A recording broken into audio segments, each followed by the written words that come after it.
Stephen Karun here in Russia, in the pit lane to be precise. On a Thursday, the pit lane's open to the public. They're going to be relishing watching the Force India boys practice their tyre changes. They're very impressive.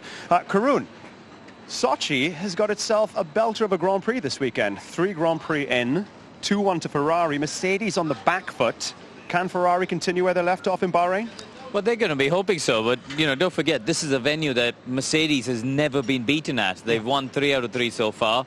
The consensus seems to be this could be a circuit that favors Mercedes. The way their car works, you need to energize the tire, and this surface is quite difficult for the teams to energize the tires, particularly in qualifying.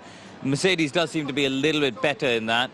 The strength of the Ferrari, we think, seems to be in the long runs and the races. They look after the tyres better.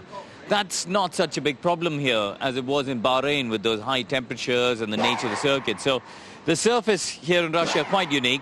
And I think, on paper, we think this should slightly favour Mercedes. But, we'll see. That's good news because under considerable mounting pressure, Valtteri Bottas, he needs a good result here this weekend. Can he do it? Yeah, he does. I think, and he's been good here. Don't forget with Williams, he was very competitive here in the past as well. So I think he knows his track well. He likes his track. And, Force India pushing on with their pit stops. But, I think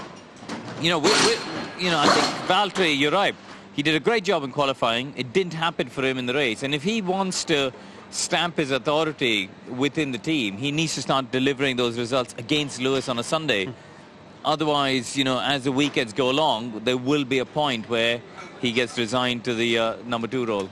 And Kimi, he's in the same boat, really. Yeah, I mean, he needs a solid result here.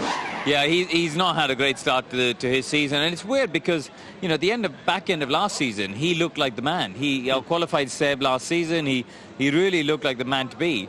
But, come this year, as soon as there's been that sniff of a chance of a victory or the World Championship battle, Sebastian's the one who's stepped up to the plate. Every time. Last question quickly. I know you're tight with the Kremlin. We're going to be seeing Vladimir here this year because he was here last year. I think you're confusing me with David Coulthard, aren't you? No, I have no idea. I think that's the question. EJ's here this weekend. He probably knows. He's basically the same. Yeah. Well, listen, a lot of questions, but we have all the answers. You can catch all the action live. Yes, we are live for all the free practice sessions. Might want to remind EJ that.